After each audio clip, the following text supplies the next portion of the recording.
alaikum and welcome to FEMYSOnow. My name is Kauthar Bouchalikt. I'm your host of tonight, and I have the pleasure and honor to have some really nice and interesting guests. Before I go into them, I would like to introduce what FEMYSOnow is. FEMYSOnow is the podcast brought to you by FEMYSO. It started this Ramadan, and every Sunday and Wednesday we bring the most interesting people across Europe to you to get you through Ramadan and after that as well.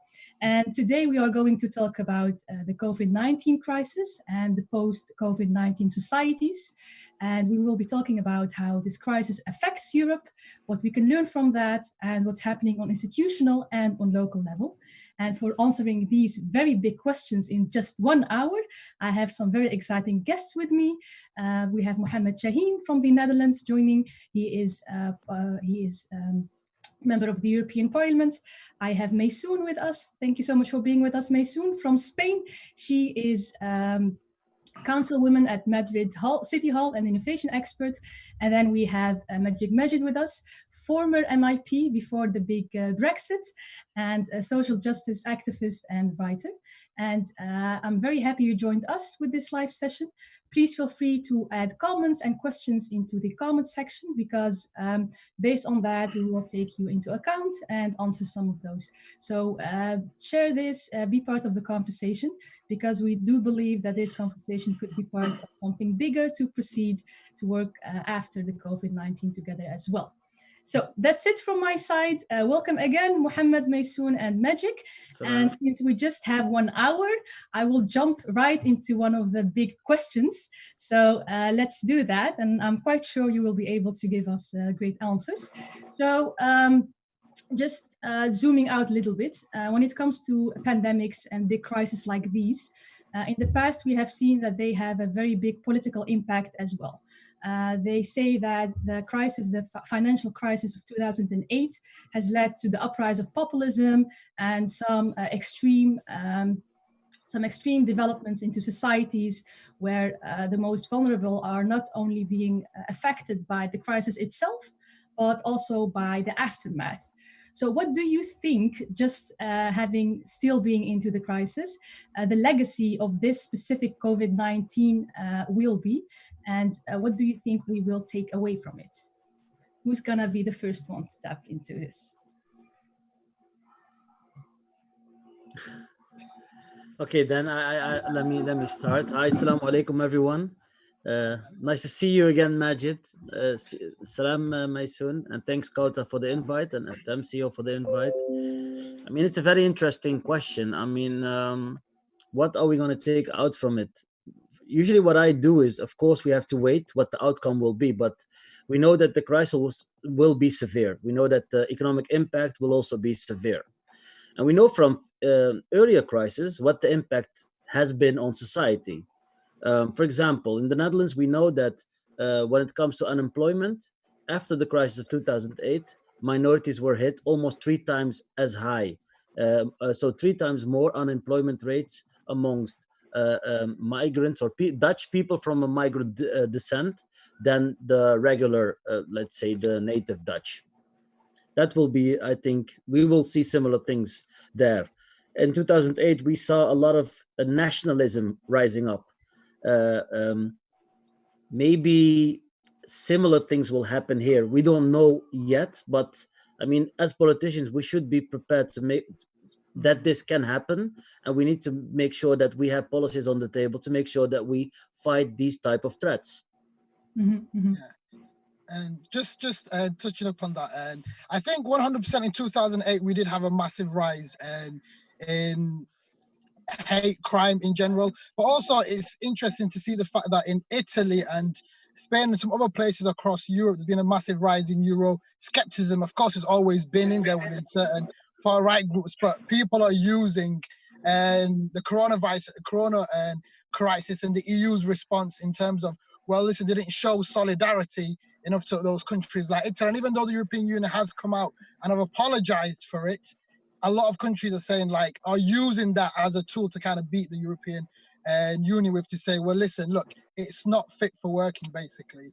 And I think that's going to be a real kind of worry. I think European Union, like, whether they're going to give out bonds or how they're going to give out in terms of what their methods are to kind of recompensate and a lot of suffering and countries is going to be interesting. From a UK perspective, I think a lot of things, like in terms of legacy, like whether that be from small things like how we all work, our day-to-day lives. And I think a lot of people that are saying, oh, I can't wait for things to go back to normal. I don't think things will ever go back to normal, whether that be working online. We've shown that it can work. And whether that be even like the way we treat our frontline services. Like for a long time in the UK, we have literally been making our NHS and redundant. We've not been supporting it as much as we should I be. think that holds for almost all the European countries. For Let's be honest. all countries. Whereas, especially in the UK, I think people now, fair enough, we've got this very symbolic thing. I don't know if you have in other European countries where every Thursday, 8 p.m., everybody comes out and gives a clap to the NHS, which is so empty, just clapping in itself, when where people are demanding, give them the protective gear that they should have, give them a pay rise. They can't feed with applauses and stuff like that. So I think the way we kind of treat our frontline services is going to have to change. But also, I think I genuinely was hoping that in 2008, that the capitalist agenda that we have in the West, it would have been a great opportunity to change that into something new. And it was like people looking up for the opposition parties to try and change that. But I think, like the whole corona crisis, especially in the UK where we're seeing them, everything that we got told was possible. Everything that we got told was impossible. It all of a sudden become impossible. So like in the UK, they've renationalized the railways, even though it's temporary, even though they said that could never happen. They are giving so much money, like millions and millions of pounds of taxes to the rich companies. So it's as if like it's socialism for the rich. But for a lot of the kind of small businesses and the people on the lower end of the spectrum are not getting any sort of support and whatsoever. So it's just the whole way we kind of govern that aspect, I think, is going to be changing as well. What I'd like for it to change, because they can either come out and say, well, we're going to have to go full hard on austerity because we've got no choice because we need to recuperate. On the other hand, we're going to have a completely different model. And I think that's going to be interesting to see how that moves forward. Thank you, Majid. So the impact will be political, economical, and maybe it will even change the way we perceive societies. Maysoon, Spain is one of the countries that's been hit like very severely. And what are the things you see happen? Do you recognize the things that Mohammed and Majid are talking about? Here in Spain, we have like the previous crisis was very deep. And certainly we didn't have the choice to get out of this crisis, to recover for this new one.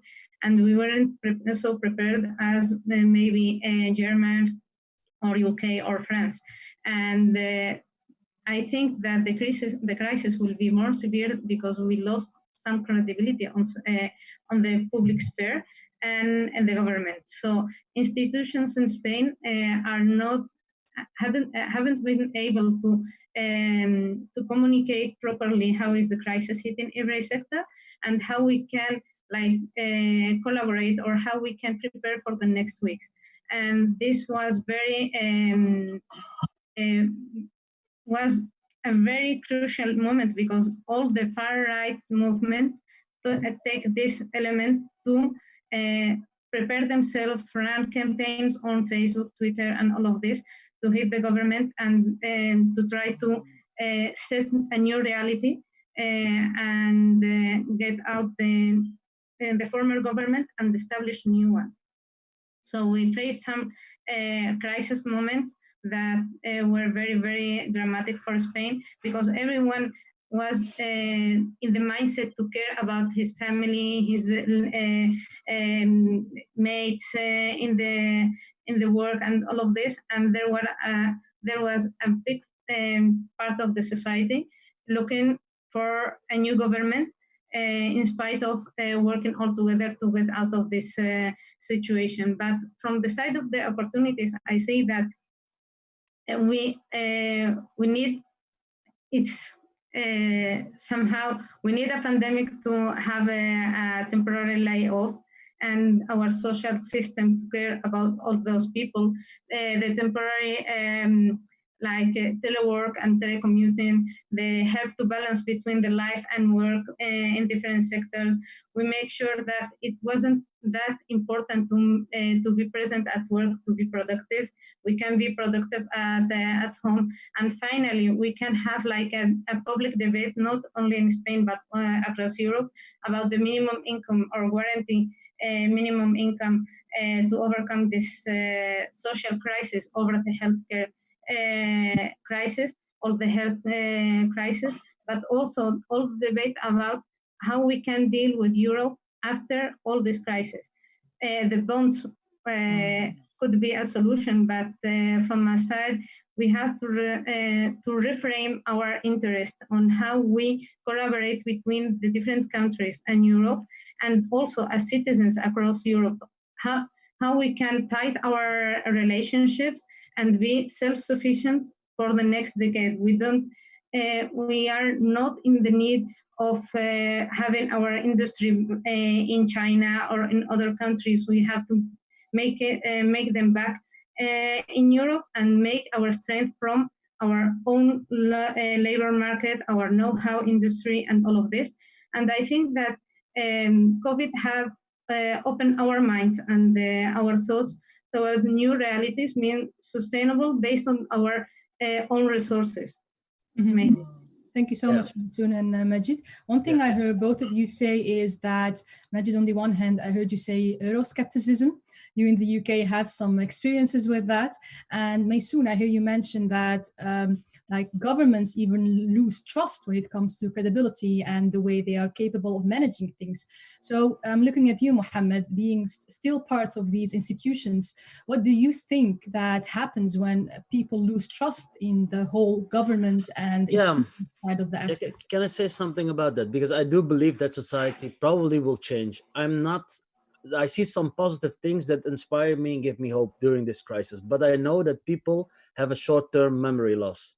So we've seen it after 2008 that we wanted to attack the bonuses that were given in the financial sectors, and just before the Corona crisis, the bonuses were already up at the pre-2008 level.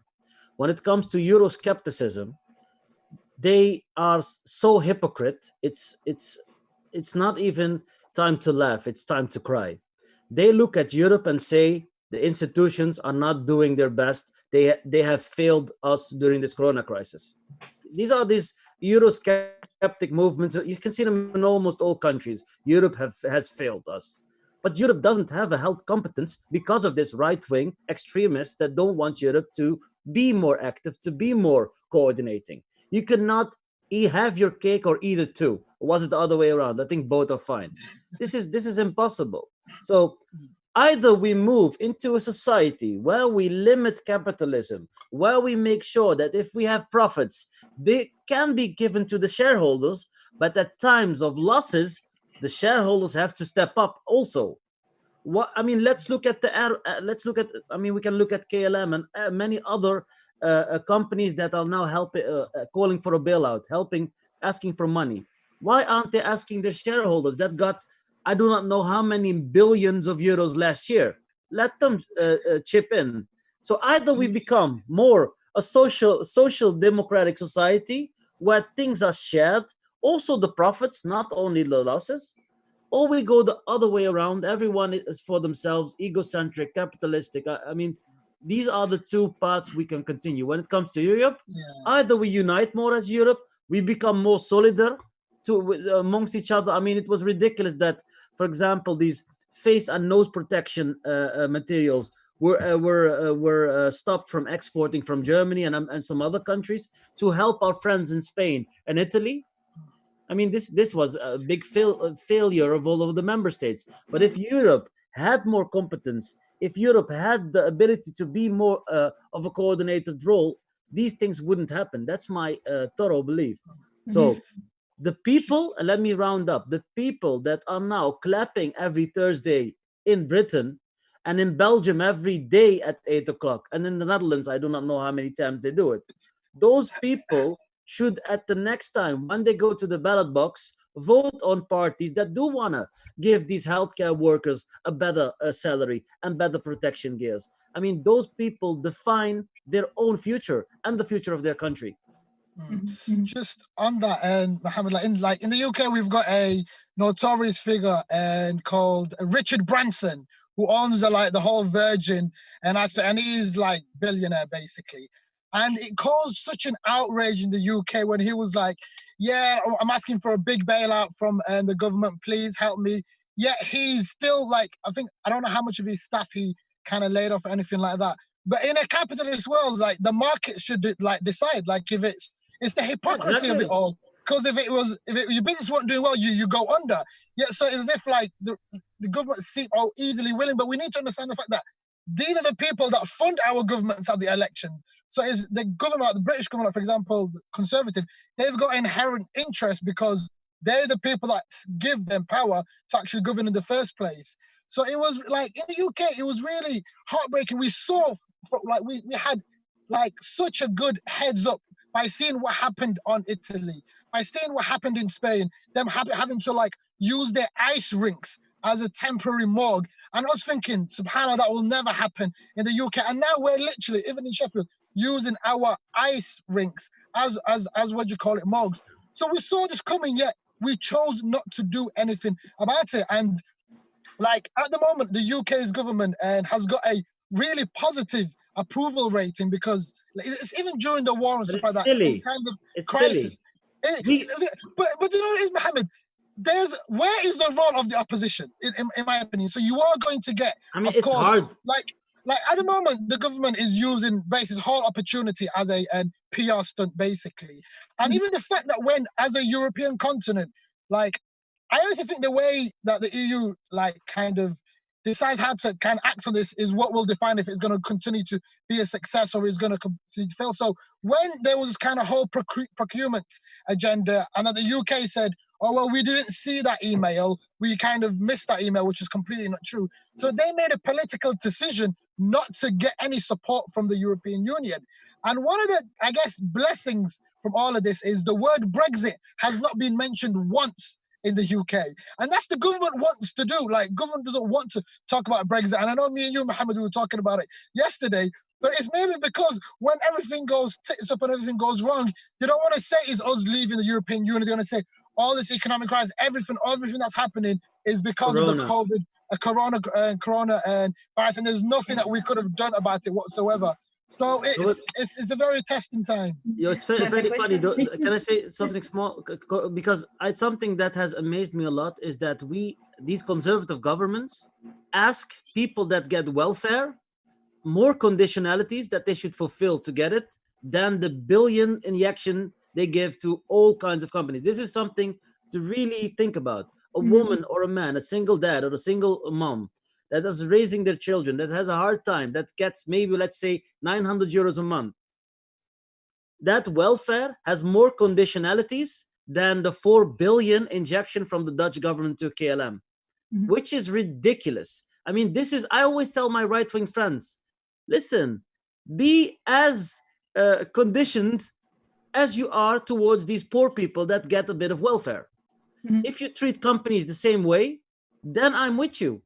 Because I also want to make sure that employment is there. I don't want the companies to get rid of the jobs. I mean, we need those people to have jobs. It's good for their psychology, etc. So there's room to help, but please link conditionalities. Don't let them pay any profits. Don't let them pay any bonuses. I mean, these type of conditionalities are easy, and let them pay back the money we give them today. Let them pay back. And another point, so many big multinationals that are asking money now aren't paying any taxes. So let them pay their fair share, such that we can make sure that that nurse that's saving our lives or that doctor that's saving our lives has a good salary. Sure. In fact, I think that we have to reframe our capitalism or how we look at capitalism as the panacea, or how we can solve all our problems through capitalism, like injecting more money in companies and all of this. in analysis I did a few days ago, I found that 70% of companies in Spain, they have incomes, annual incomes lower than 2 million euros, which means that they're unable to grow and unable to employ more people, to generate positions for new people, which means that even if we inject money on those companies, we will fail to solve unemployment. So poverty will still, and we will be settled on societies for long time. And this is not about being educated or not educated. This is how companies are structured and how we are dealing with capitalism. It's true that more of companies are sustaining our economical societies, but it's not all the true, and we need to making them more conscious about their role on the society. So if they are to provide some kind of product or services, and they are in need of governments to stay on work, they have to be capable to grow and to employ more people, even if this would be like a cutoff in their benefits in the short time, in the middle time.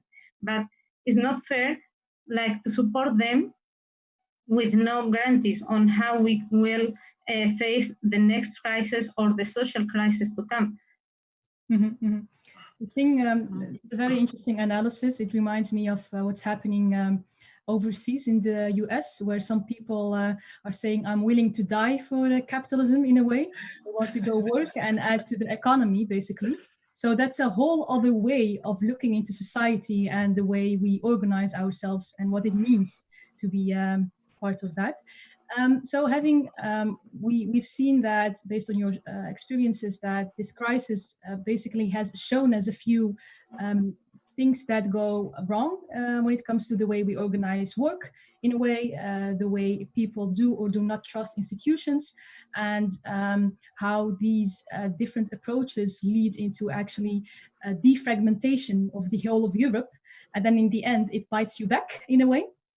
And I mean, this sounds very complex, and it's quite a big problem. So if you allow me, I would like to go to the next phase kind of this conversation to see, like, okay, what can we do? Like, what can we learn from what's happening now and what happened in 2008? And also maybe what happened more on national and local levels, and how we can actually build our knowledge and work on that analysis that we keep making, that capitalism is a problem indeed, but what next? After we make KLM and the big companies pay their taxes, of course, but let's make it a bit more specific. Yeah. What can we do?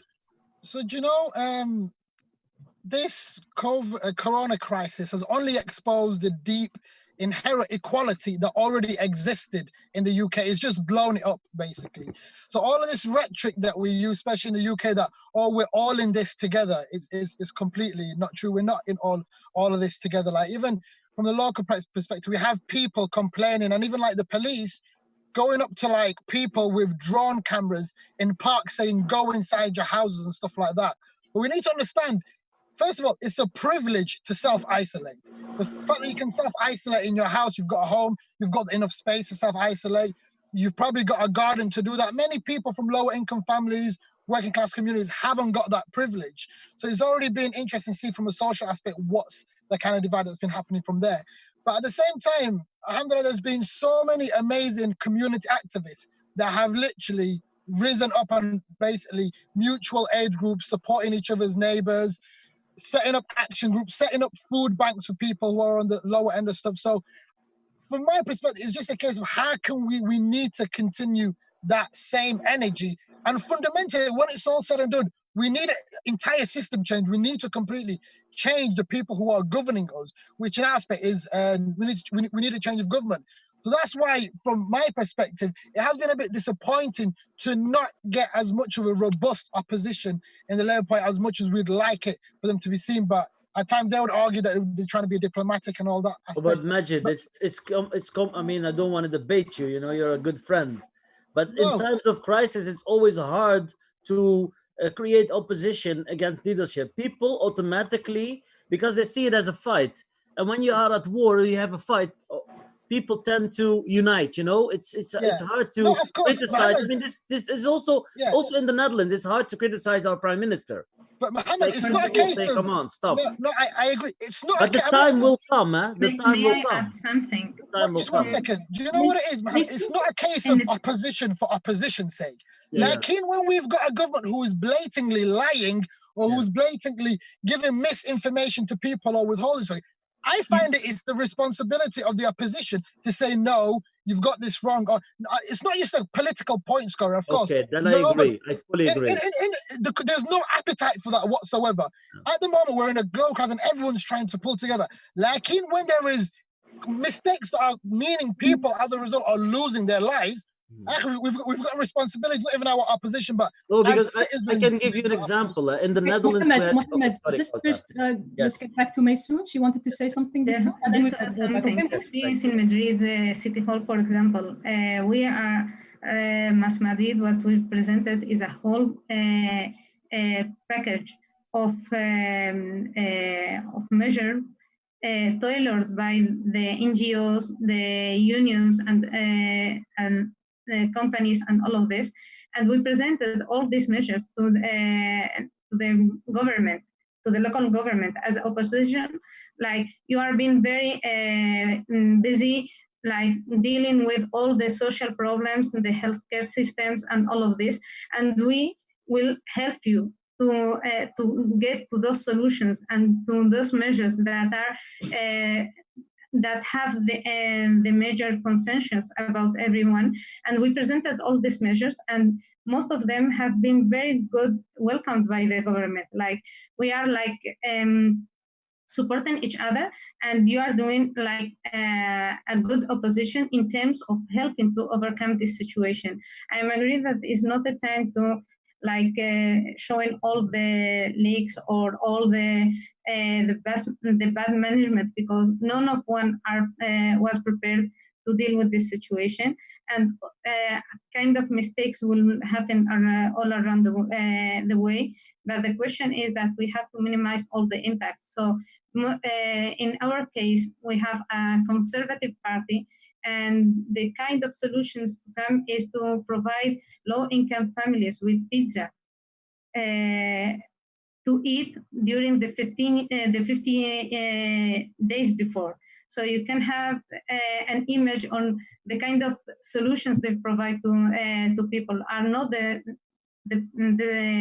solutions we can think of when we are dealing with poverty. One needs like to fulfill food, yes, but pizza is not a solution. You have to provide healthier food for people. I like that. Pizza is not the solution. That should be like.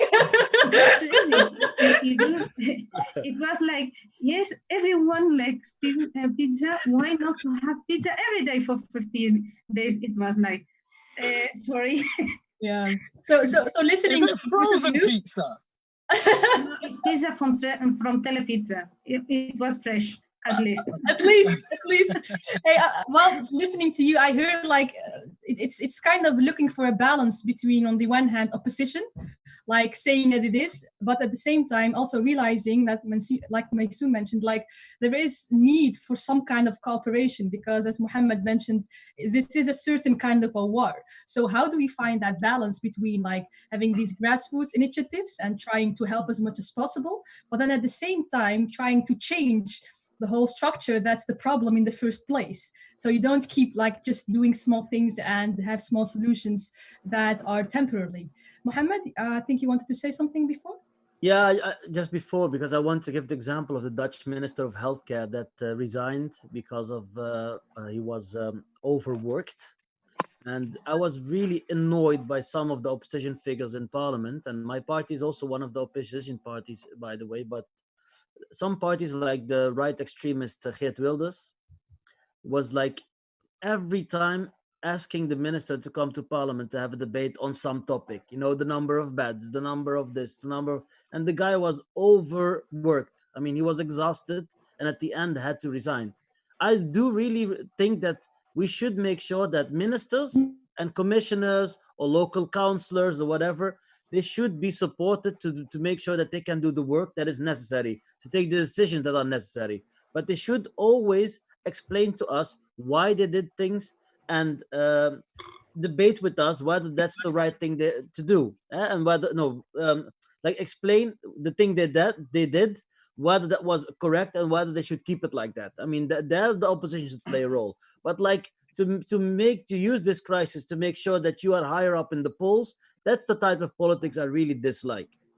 But I heard, my son, I think it's good that you came up with your own plan and presented that to the municipality. I think I've seen some good examples also in Belgium, where some local municipalities have had like a full plan with the NGOs, with the schools, with the healthcare workers, where they even they made like a they called it like the package for bored children. For example, if children were like in a quarantine, they had like things to draw, to make. I mean, they were thinking about the whole quarantine process, from healthcare to psychology to economy to. I mean, that was very amazing. I think it's good to have these grassroots solutions, bottom up. Whether people will continue. I mean, I also see all the Facebook actions, the WhatsApps I get almost daily from people. I mean, yesterday I got the message where people asked for 450 pieces of soap. I think 5 or 6 or 9 of us all bought 50 and brought them to that person, and they, I think, allocated amongst people. I mean, I love these ideas. I love the grassroots initiatives. The only thing is, when we start to structure them, when politicians are included, or the municipality or then the spontaneity dies, and people, I do not know. I mean, sometimes it's good to have these grassroots organizations, initiatives. Of course, we have to solve the reason they started. I mean, poverty, bad healthcare measures, etc. That's for us as politicians. But I think that these grassroots initiatives, I mean, they are. I hope that they will always stay there. I mean, there is always someone in the world that's in need of something. Magic. Yeah, sorry, just very briefly, in terms of political aspects of it, it's I know that the coronavirus crisis is a global crisis. It's affecting everybody, first and foremost, right? But at the same time, it is political parties who are the ones making decisions in terms of how do we negate some of the impact of it. So of course, there's a big aspect of politics. For example, if you go to Brazil, Bolsonaro, he's practically saying, no, it doesn't exist. Everyone needs to come out on the streets. You've got Donald Trump saying, and everybody should be drinking Dettol, and like it's political. It's completely ridiculous. So like, even from a UK's perspective, we've got a government for the past 10 years who've been doing everything that they can to dismantle the NHS, so eventually they can privatize the National Health Service. And bear in mind, the National Health Service was something that was born at the end of World War II as a way to deal with healthcare. So it kind of was born out of a crisis in itself. And Conservatives want to basically dismantle that.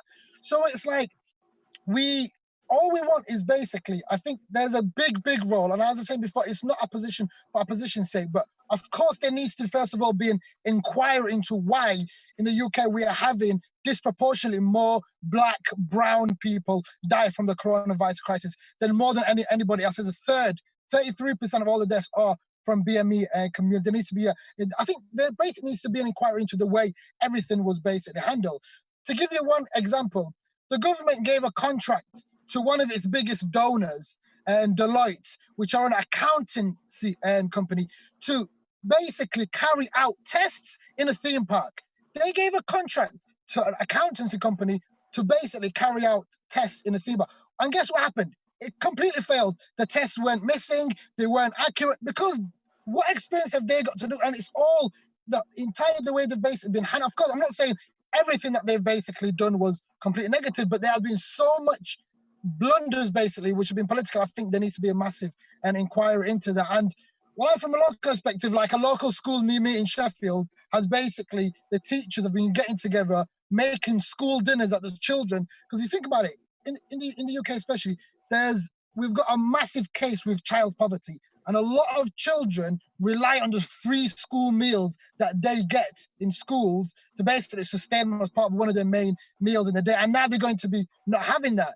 So like a school name has basically still been cooking the dinners and been going door to door of all the students and in their schools to give those free meals so those children do not miss out on getting those meals, which is really, really important. So I think we need to make sure all these small campaign groups, all the opposition parties really now more than ever, inshallah, when we get past this crisis, to really not only hold the government to account, but demand massive change with strong policies. Otherwise, I can't see another great opportunity to change things as drastically as we need them to be. I'm not talking about tinkering around the edges, but real fundamental change. And I think with this crisis, and it's a shame that we have to do it on the back of a crisis rather than doing it, but I think now is a great opportunity to do that. Thank you, Majid. Maysoon, we spoke about meals as well. Majid, I hope they're not cooking pizzas in the school. I don't think the pizza. So Maysoon, when it comes to basically translate these community efforts into sustainable change, what do you think would be needed to do so? I think that our public administration here in Spain should be changed the way they contract and the way they approach to people needs. So a more transparency will be needed, and also to be more conducted on how all the internet infrastructure, the databases, and all of this could be help a lot to identify who is the best contractor based on the offer, based on the referrals, and not only by the previous contracts having with the municipality or the public administration, and also including all the feedback from people and the addressed needs from the different NGOs and the civil society.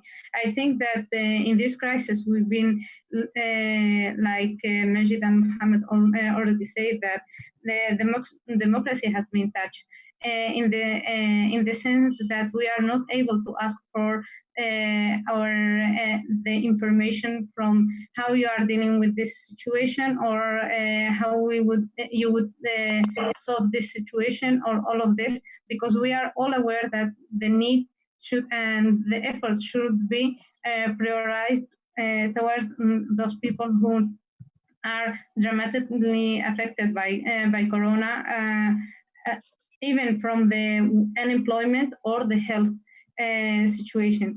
And also, I think that we need to find out how to deal with those situations, the lockdown, having the government very busy with the certain cells, to retrieve our democracy and representative choice, to represent people and what they need, and the cooperation should be like in the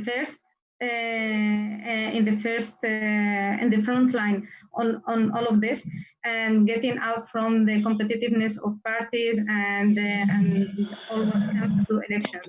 I don't know how we can deal with this, because it's a new situation for all of us, and for sure we'll have a bad balance for the next democracy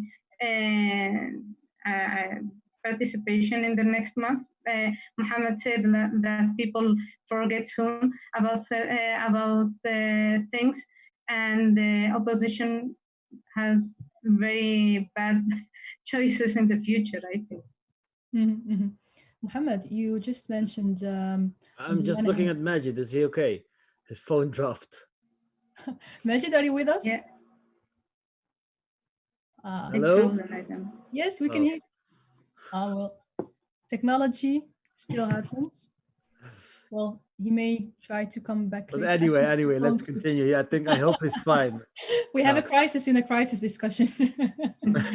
Okay.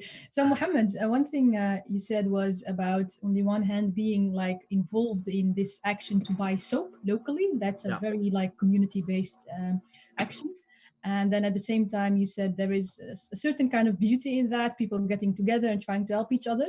And then at the same time, you have a responsibility on European level as an MEP to to bring policy into practice. So where is the balance between, on the one hand, kind of relying on society to organize themselves and help each other, and then at the same time, where does the government or institutions on European level need to step in? Yeah, I mean, we do have a welfare state, I think, in Europe. So I think we are doing our best as much as we can, but we do say that there are some failures. For example, during Corona, one of the things we see in the Netherlands is that there's a difference in education, basically the education quality that children are getting from home. We saw that some children didn't have an internet connection, didn't have a laptop or an iPad, and unfortunately, quite fast people stepped in, either schools or municipalities or even volunteers that provided these children with the right equipment. So there's always a balance between things and tools and policies from the government, and also there's a beauty in initiatives from people themselves. It's always, I mean, we are people, we love to help each other. We actually get more happy by providing someone with something than getting something. So that's something that we should always be aware of. What I think Europe should do now, and what I'm focusing on now, is how can we be better prepared for these type of crises in the future? We know that there are millions of viruses out there that can hit any moment. We also know that there's a relation between climate change and the amount of viruses and other diseases that can pop up. So one of the ideas I came up with, and I will present, I think, this will be published in the upcoming days, probably in one of the Dutch journals or papers, is that we should, after the bank crisis in 2008, we created this stress test where we tested to what extent the financial system, the banks could meet up with the crisis that was coming up. I think we should do a similar thing when it comes to this pandemic, when it comes to this type of viruses. We should create a test to see to what extent is our capacity enough. Do we have enough people? Do we have enough medicines? Do we have enough test facilities? Do we have a good connection when, for example, the border between countries is blocked? What happens with your supply chain?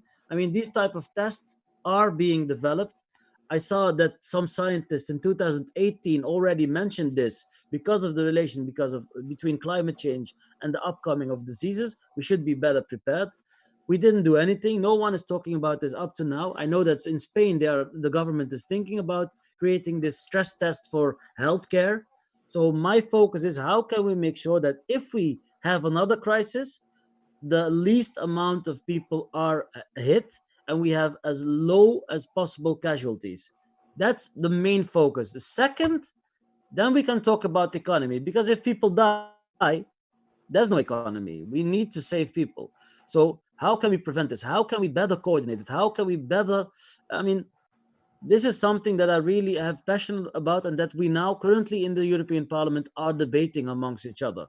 Whether we will get there depends really on the member states, because the member states on the one hand want to give responsibility to Europe, but on the other hand, if people in your own country are dying, then it's really hard to share maybe some of the equipment with other countries. But solidarity is very essential, because there will be a day that you will be the victim and you will be needing help, and then you can be sure that the people from Italy and Spain will be there to help you. I think this idea of solidarity should be plugged into society from a local level, help your neighbor, help your family, to a national European level where you help each other as states, as companies. Okay. Thank you, Mohammed. So this, so there's helping each other quite literally is possible on a local community level, but also on infrastructural level as an institution. Yes. Thank you for that.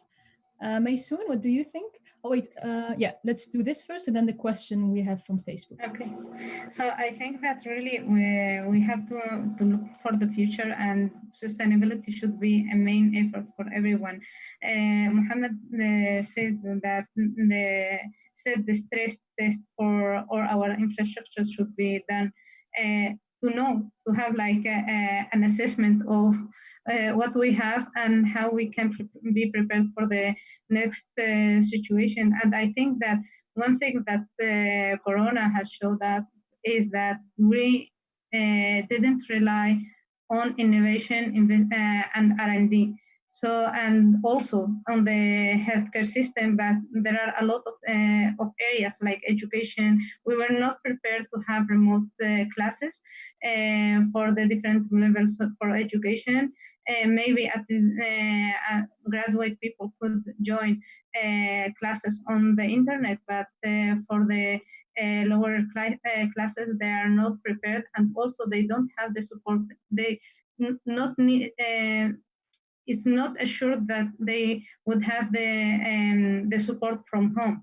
Not each parents have the idea of the preparation or the education or the time even to be with their children to teach them and to follow the classes with them. And I think that this massive test should be carried out, but also we have to delocalize our situation, our administration, our people.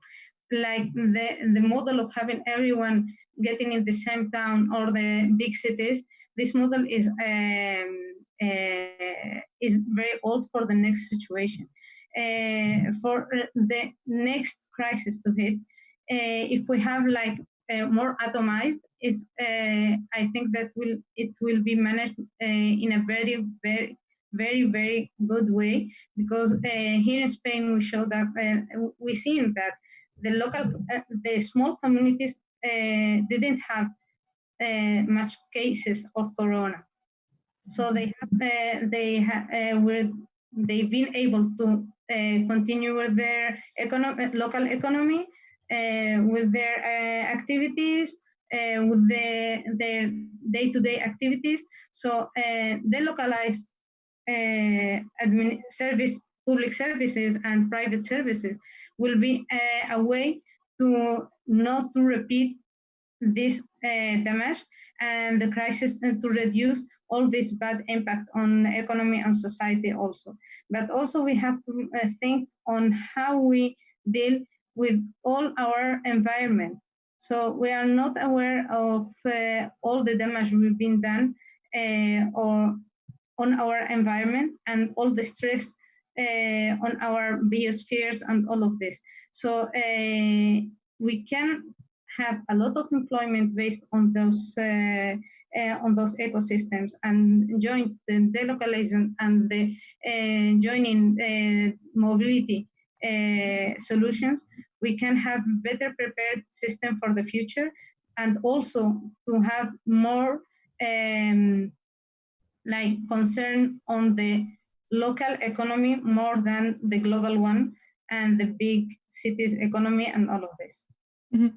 Thank you so much, Maysoon. What I find interesting listening to both of you is that it's both about, on the one hand, strengthening the infrastructures, and then at the same time also the local communities on a very personal base. And hopefully that's like the magic code to get out of this sustainably. So there are some questions on Facebook. One of them is for you, Mohammed. Let me see. What is the EU's support to the states in phasing out of this crisis and the aftermath? Yeah, so I think this is one of the not interesting things. People really debate this. You know, people are think it's a bit strange that, for example, if you compare Belgium, the phase out plan, to Spain or to the Netherlands, they're all different. Different concerning, can restaurants be opened or not? Can schools be opened or not? Can you go to your family or not? There's a lot of confusion caused by that. Unfortunately, countries have their own competence when it comes to the phase out plan. But I do think we should have coordinated much more than we're doing now, especially between countries that share a border. For example, I'm getting emails from Dutch citizens living in Belgium, where in Belgium now they're allowed to go to visit family, but they're not allowed formally to go to the Netherlands and visit the family there, or family from the Netherlands, that's like living just across the border, allowed to go to their house. So and then we also know that there are some villages in Belgium and in the Netherlands. No, there's a village in the Netherlands, but it's Belgium. It's called it's in North Brabant. It's like an enclave within the Netherlands, and there it can be that within one house, one part is in Belgium and one part is in the Netherlands. I do not know whether you saw this FEMYSO shop where they had a line within the shop where one part was closed because it was on the border, Belgian territory, and shops were not allowed to open, and the other part of the shop was allowed. And there was this guy that needed socks and was not allowed to take the socks because the socks were formerly in the Belgium side. I mean, this is the most ridiculous example why I think countries and hence Europe should coordinate also the phase out plan. People don't understand. If you live really close to each other, like we have many shared borders. People just move around, jump around, shop everywhere. We should coordinate because this confusion can also create problems when it comes to the spread of these type of viruses. So coordination is needed. Both the countries should take as much as possible the same phase out plan, because at the end we're one inner market, one continent that don't have formal physical borders. Let's try to go there as much as possible, as quickly as possible, which means coordination and taking the same measures. But Europe isn't doing. I don't know whether what if they're doing a lot. I think they are. I think the commissioner is discussing a lot. I think the president commissioner van der Leyen is also discussing a lot with the heads of state and the ministers of health. But at the end, countries take their own decision. Okay, thank you. FEMYSO, any reflections on this? Well, we don't have those examples as in Belgium and the Netherlands. I'm happy for you. But what we do have is like the phasing or our communities or local villages are getting out from the lockdown in different phases. So we have like 4 phases communicated by the government, and today we have like tomorrow we'll have 70% of the population will be on phase 1, and the rest will be on phase 0. And the criteria was not only the beds on hospital, but also how they are getting the information from how the people who are infected, the people who are tested, and all of this. And the community where I am living, which is Madrid, wasn't able to set a quality or to fit the criteria to get out of this from phase 0 to phase 1. And the phase 1 is the one who all the commerce are, the local commerce on the street are opened, and people can go to their work, and some schools would have some activities. The question is that much of we have like, would you help people to stay protected or companies to be protected? And we have like a clash between the local government and the central government about which is more important, to have people dying or have enterprise crashing. So for us is the big debate here in Spain, especially with the unemployment rate. We have like 4 million people unemployed, and there are some debate and discussions between companies and unions to deal with the situation, because we have like temporary layoff, and they have to get back to the work, but companies are not that up for getting back all these people, because there is no activity. And the funny issue about Spain is that our economy is based on tourism and services. So if we have a national lockdown and there is no people coming in Spain, there is no perspective for those companies to get out of the crisis and retrieve their economical situation. So it will be very hard for all those people who are employed now to get back to have to their job or find some other job in the near future. Okay, thank you so much. And because of time, we're already heading to the last question. So that one is, if you had one advice to give to the youth with a minority background watching this live stream, what would that be?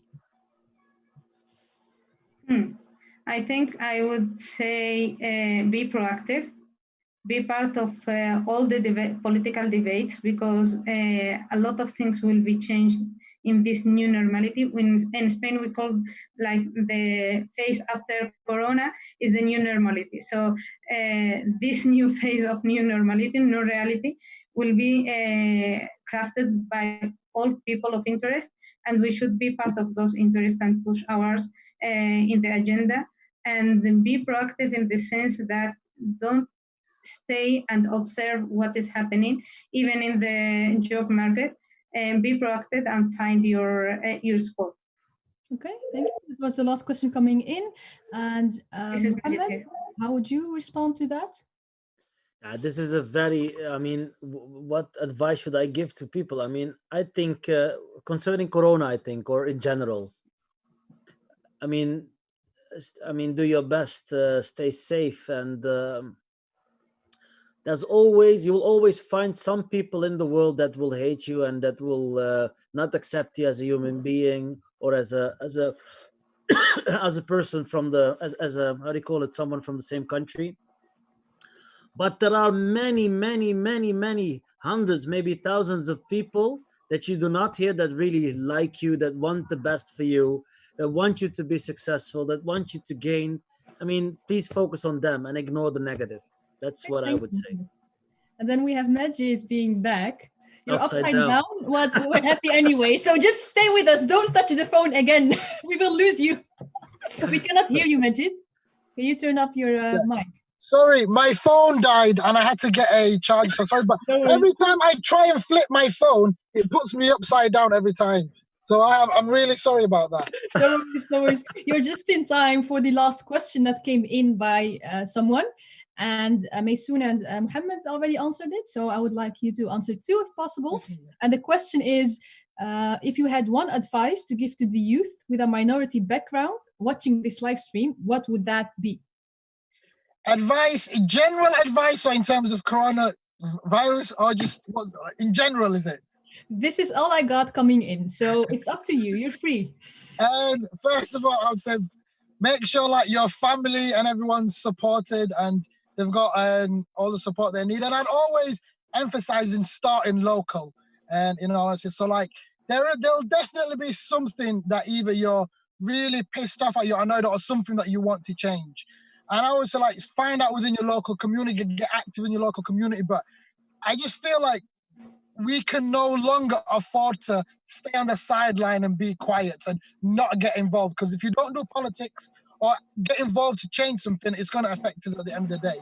And I'd always remember, even when I was as a local councillor, and people would always say, oh, Maggie, you should tone down, or you shouldn't be too political. And I would say, how can I not be political? I'm someone who's black, someone who's Muslim, someone who's immigrant. Like, it would be such a travesty. I would feel like I'm doing a disservice, not only to myself, but my family and those around me, if I'm not willing to do something or to change something, whether that be like, I can't remember the hadith, but like, it goes something like that. If you can't, try change something, try use your hands. If not, use your mouth. If not, just have the intention to do it. But I think if you're able to, if you're someone who's able to do something, regardless how small or big it is, it's incumbent within us to try and be active citizens within our community to do something. And alhamdulillah, within FEMYSO, like, is a great network of people willing to support each other. So it's a great opportunity, especially now more than ever. So hopefully we'll have a lot more active citizens. Thank you so much, all of you. And the shout out to FEMYSO was not staged. Not at all. We appreciate, no, honestly, it was, thank you so much for these genuine words, all of you. Yeah. And having said that, it's already time to wrap up. So thank you so much, Mohammed, FEMYSOnow, and Thank you for being with us. Exactly. This was very much appreciated, and thank you for watching, listening from home as well. And as said before, we're together in this. Let's try to help each other, our neighbors, on local level, quite literally, but also on institutional level. And whenever we are able and capable of changing something, whether it be through our deeds, actions, or just prayers as well, those go together. So don't just stand clapping on the balcony, but try to put that into practice as well. Having said that, I would like to conclude this episode of FEMYSOnow. Thank you so much for being with us. And if you would like to support our work, please do so. We are the only European Muslim youth organization on institutional and local level. We try to be as much of service to Muslim youth as possible by training, doing advocacy work, and much more. So if you would like to support that, that's possible by checking out our Launch Good page, and we will have some auctions coming up this Ramadan as well. So if you have some cool art going on, or you have some nice objects you would like to donate, please make sure to do so. And all of that will go towards us trying to work very, very hard with youth across the whole of Europe to make society a little bit better as much as we can. And next session will be on Wednesday again, same time, same place, and we hope to see many of you back. Thank you so much, Mohammed, Maysoon, Majid. I'm FEMYSOnow. Assalamu alaikum. Assalamu alaikum. Assalamu alaikum. Assalamu alaikum, everyone.